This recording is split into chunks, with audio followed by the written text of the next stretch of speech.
사랑하는 주양교회 성도 여러분, 안녕하세요. 이병철 목사입니다. 오늘도 선한 목자가 되신 주님께서 우리의 모든 사정과 필요를 아시기에 채워주실 것을 믿고 의뢰하며 나아가는 복된 하루가 되기를 바랍니다. 10월 7일 목요일 주 만나는 영원한 왕이 오셨다란 제목으로 본문은 미가서 5장 1절에서 9절까지 말씀입니다. 예루살렘과 유다를 멸망으로 이끈 자들은 악한 지도자들이었습니다.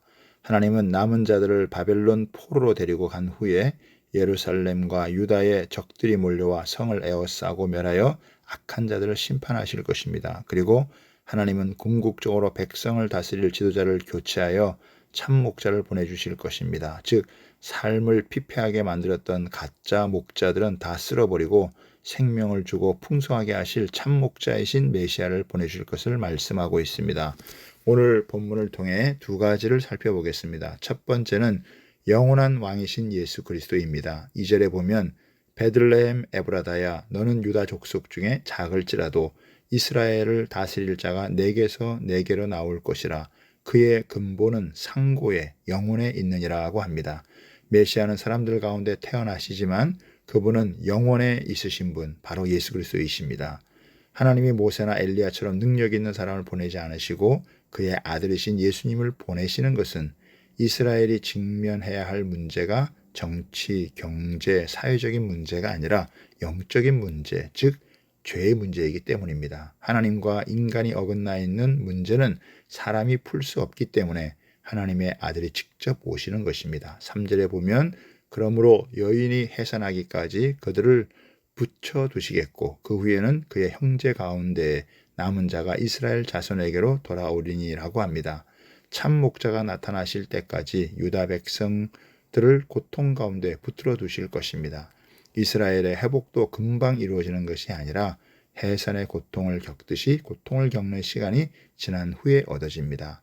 메시아이신 예수님의 통치에는 세 가지 특징이 있습니다. 첫째는 여호와의 능력과 하나님의 위엄을 의지하여 목축하시기에 고통받는 백성을 안전하게 하시며 그의 나라는 땅끝까지 창대할 것입니다. 둘째는 메시아는 평강의 왕으로서 백성들에게 참된 평강을 주십니다.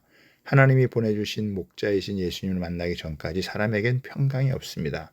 인생의 문제를 해결할 다른 방법이 없습니다. 악한 지도자를 원망한다고 해서 해결되는 것이 아니며 세상을 등지고 방관하고 산다고 해서 해결되거나 행복한 것도 아니라는 것입니다. 오직 인생의 문제는 예수님을 만나고 그분 안에 거하는 삶 외에는 다른 방법이 없습니다. 다른 모든 것은 그저 미봉책에 불과합니다. 셋째는 모든 대적에게서 건져주실 것입니다. 우리가 고통과 절망의 날에도 소망하며 바랄 수 있는 것은 예수님이 우리를 구원하시고 회복하시는 분이시기 때문입니다. 그러므로 언제나 우리는 소망을 잃지 말고 살아야 합니다. 두 번째로는 예수 그리스도의 사람들입니다. 미가 선지자는 하나님께서 약속하신 참 목자이신 메시아를 기다리는 남은 자는 어떤 사람들인지 세 가지 특징을 말하고 있습니다. 첫째는 7절에 보면 야곱의 남은 자는 많은 백성 가운데 있으리니 그들은 여호와께로부터 내리는 이슬 같고 풀 위에 내리는 단비 같아서 사람을 기다리지 아니하며 인생을 기다리지 아니할 것이며 라고 합니다.